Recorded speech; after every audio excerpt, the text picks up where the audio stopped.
She didn't call for help. She didn't send a message. She didn't make a sound loud enough for anyone outside to hear. But something inside that house was listening, and it recorded everything. Is dead, and the man allegedly responsible, if guilty, could be labeled nothing short of a monster. Kevin Motykie. Authorities say that man tortured this woman for hours inside his home outside Chicago in an attack that was allegedly recorded. And now we're learning that this was not the first time this suspected killer allegedly hurt this victim. Some stories begin in the most ordinary of ways. A phone call, a worried friend, a door that nobody answers for too long. On the morning of July 1st, 2025, police officers in Schaumburg, Illinois, climbed into their patrol vehicles and drove through a peaceful suburban neighborhood to carry out what seemed like the simplest of tasks. Someone had grown worried about a woman they had not been able to reach. Not a text replied to, not a call picked up, not a sign of life through the window. Officers had done this kind of welfare check hundreds of times before. The routine was familiar. Knock on the door, confirm the person is safe, exchange a few reassuring words, and head back out into the morning sun. Most of the time, that is exactly how it ends. A groggy resident answering the door in pajamas. A phone left on silent. A misunderstanding smoothed over in seconds. But something was different this time. When officers stepped inside the home, the ordinary world they expected to find simply was not there. The quiet they encountered was not the quiet of someone sleeping in or stepping out for a walk. It was a different kind of quiet entirely, the kind that settles into a place after something irreversible has happened. Instead of relief, what officers found that morning would stay with them, and with everyone who later heard the story, for a very long time. Inside that house on that quiet Schaumburg street, 43-year-old Katherine Torbick was gone. Katherine was 43 years old. She lived in Schaumburg, in one of those neighborhoods where the lawns are neatly kept, neighbors exchange waves from their driveways, and children ride bikes up and down the sidewalk on summer afternoons. From the outside, life there looks calm, safe, the kind of place where nothing terrible is supposed to happen. People who knew Katherine described her as someone warm, someone who paid attention to the people around her and carried herself with a quiet kind of dignity. She kept her private life close to her chest, the way many people do. Not because she had anything to hide, but because some struggles resist easy words. Some pain is simply carried quietly, tucked behind a smile at the grocery store or a brief, cheerful response to a neighbor's greeting. She was, by all accounts, a person who deserved far more than what came for her in the end. In the days and weeks following her death, detectives worked carefully and methodically to understand her final weeks of life. They reviewed her messages, texts sent, calls made and missed, conversations that trailed off and were never finished.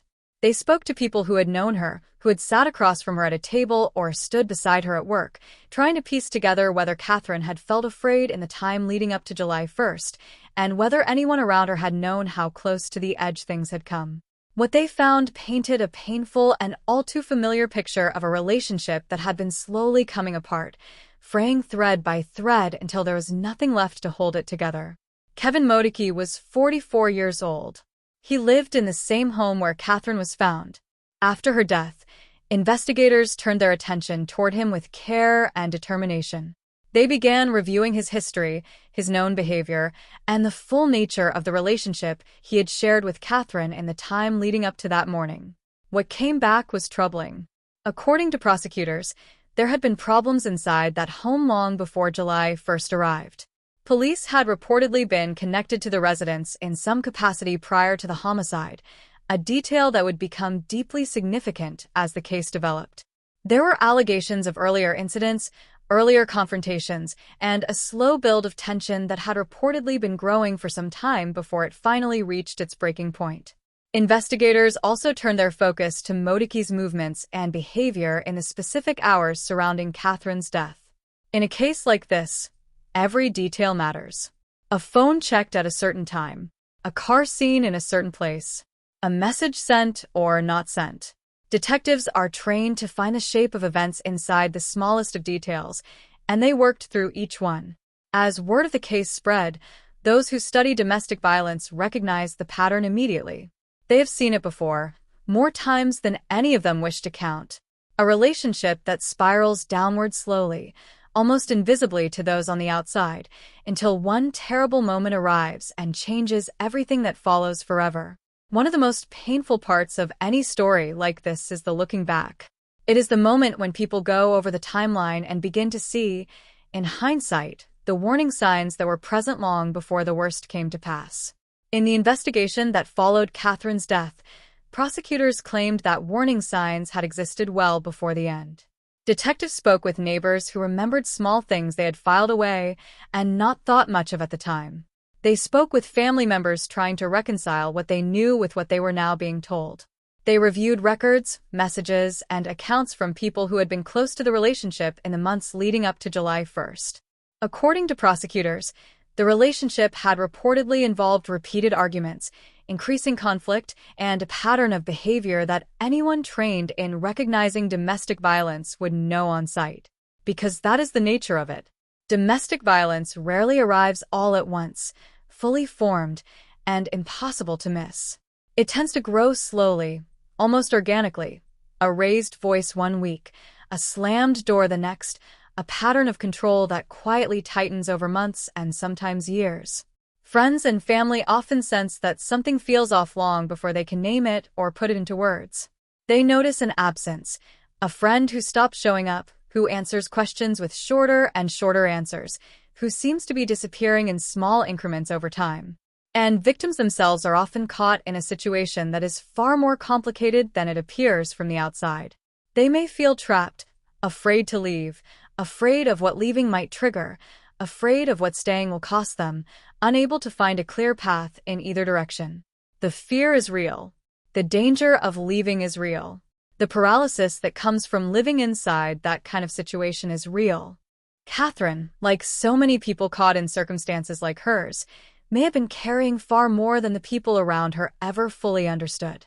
The investigation tried to answer a question that no answer will ever fully satisfy. Could this have been stopped?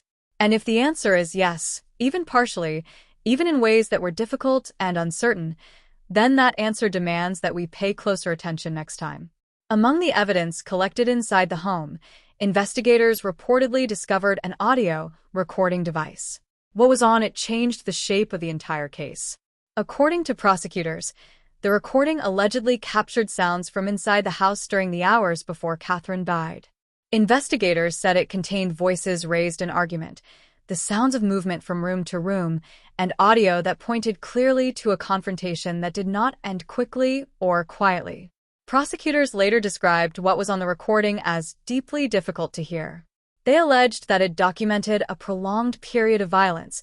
That what happened to Katherine that night did not unfold in a single terrible instant, but stretched across several hours before officers finally arrived the following morning in response to a wellness call. The recording, according to prosecutors, captured yelling, movement, struggle, the sounds of a confrontation that went on far longer than anyone should ever have to endure. And then, eventually, silence. It became one of the most significant pieces of evidence in the entire case. Investigators spent considerable time analyzing it, working through the sequence of events, establishing a timeline, and trying to understand, as precisely as the evidence allowed, what Katherine experienced inside that house in her final hours. No family member should ever have to imagine those hours. And yet the evidence, sitting there in the record of the case, makes them impossible to fully look away from. When the welfare check was requested, no one on the other end of that call had any idea what officers would walk into. Police arrived at the home that morning expecting the most routine of outcomes. A quick knock, a reassured neighbor, a normal morning resuming its course. Instead, they found Katherine inside the house. She was gone. The scene around her told investigators immediately that a significant and violent confrontation had taken place within those walls. Officers secured the home. Homicide detectives were called. Crime scene investigators arrived and began the careful, methodical work of collecting everything that might tell them what had happened and in what order. Kevin Motykie was located at the scene and subsequently arrested. He was charged with first-degree murder. In the days that followed, the case continued to develop as investigators built it piece by piece. A medical examination confirmed that Katherine's injuries were consistent with prolonged violence. Prosecutors alleged that the attack had lasted for hours before she died, a detail that made an already devastating case even harder to absorb. Court appearances followed. Prosecutors outlined the alleged recordings, the documented history of the relationship, and the warning signs they claimed had existed long before the homicide took place. The case drew significant public attention, not only because of its disturbing details, but because of how clearly it reflected a danger that exists in homes that, from the outside, look entirely ordinary. As legal proceedings continue, the evidence collected inside that quiet suburban home, the recordings, the forensic findings, the witness accounts, is expected to form the core of what prosecutors present before a court. Kevin Motykie faces charges of first-degree murder, and the case is ongoing. Katherine Torbick deserved safety. She deserved peace. She deserved to grow older in the neighborhood where she lived, to be reached when someone called, to answer the door when someone knocked. She deserved to be alive. A gentle reminder before you go. Stories like Katherine's are hard to sit with. They leave a weight in your chest that does not lift quickly. But hearing them matters, because the more clearly people understand how these situations develop, how quietly, how gradually, how completely behind closed doors they unfold, the more likely we are to notice something the next time. To say something. To make a call. To be the person who does not wait one more day before checking in. If you found this story meaningful, please consider sharing it with someone you trust. Because sometimes the stories that are hardest to hear are exactly the ones that need to travel the furthest. There is always another story worth knowing.